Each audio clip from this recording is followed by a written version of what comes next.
हट हट हट हट हट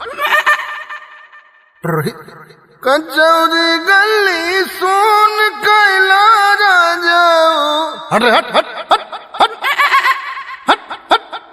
ए नीरऊ, अरे का हो कनावा में मोटका खूंटा घुसल है जन सुनात ना है कब से बोलावत है। अरे हमके कहीं गुलबिया भौजी बोलावत का हो, चली का देखी का बात बा। अरे सुना मर्द जल्दी आवा, यहाँ के काम बा जरूरी। का हो भौजी, का कह तारू? अरे का बताइए बबुआ, जान लगी जिंदगी है जन भैंस गोरू में तो नरक हो गल है, नरक। का करबू भौजी, जब भैंस गोरू रखले बाड़ू तो करही के न पड़ी।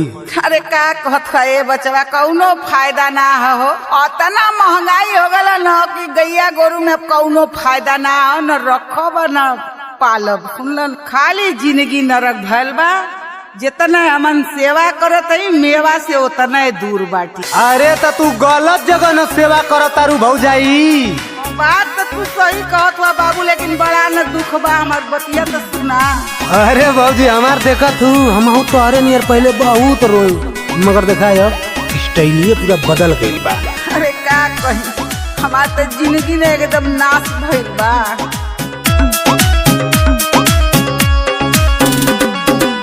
दू गो भैंस से पानी परेशान हो, महंगा बा खरी चूनी कुली ये सामान हो। अरे रो तो ना बनत हंस तो ना बनत। दू गो भैंस से पानी परेशान हो, महंगा बा खरी चूनी कुली ये सामान हो। अरे पगली सुन, जब हम धंधा कैले ना वे धंधा तू हो कर। कौन धंधा हो?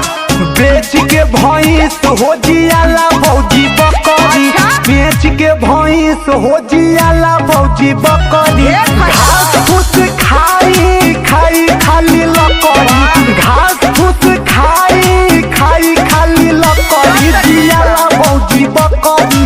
बेच के भैंस हो जियाला भौजी बकरी। अच्छा बाबू तो ये बतावा, कोई थे तू रखले हुआ? अच्छा हो देखत ही भौजी। औ वाला? हाँ। उ तो सज्जा है तोहरे है का? हमारा ना कुल पागल, कबो कबो उन्हें पर वो न उठा लेला। तब का? अरे तो बड़ा ना फायदा बा हो। बहुत फायदा।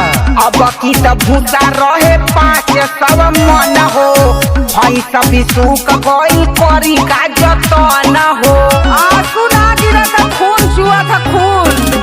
अरे मोछिया पटाओ देके हम तरहीला, कही भव काल से न केहू के बुझीला।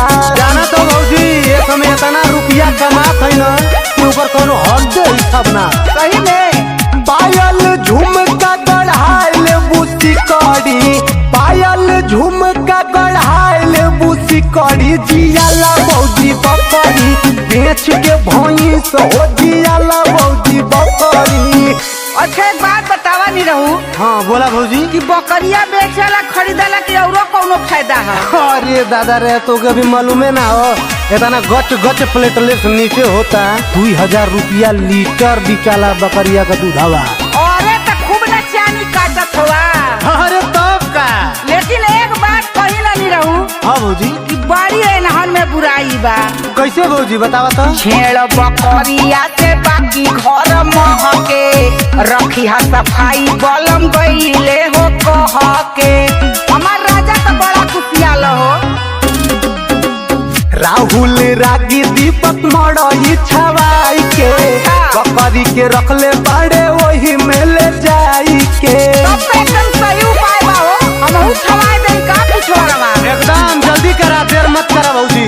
बीमा भी होला मरी तब नहीं अखरी, बीमा भी होला मरी तब नहीं अखरी। जियाला भौजी बकरी, बेच के भैंस हो जियाला भौजी बकरी। अरे हमार बाबू ये नहीं रहू, तू इतना दिन कहाँ रहा हो? अब भाई कुल गाय गोरू बेचवावा, हमके चल के जल्दी से बकरिए देवावा। ठीक भौजी, अब चला चला चलेंगे। चला चली चला।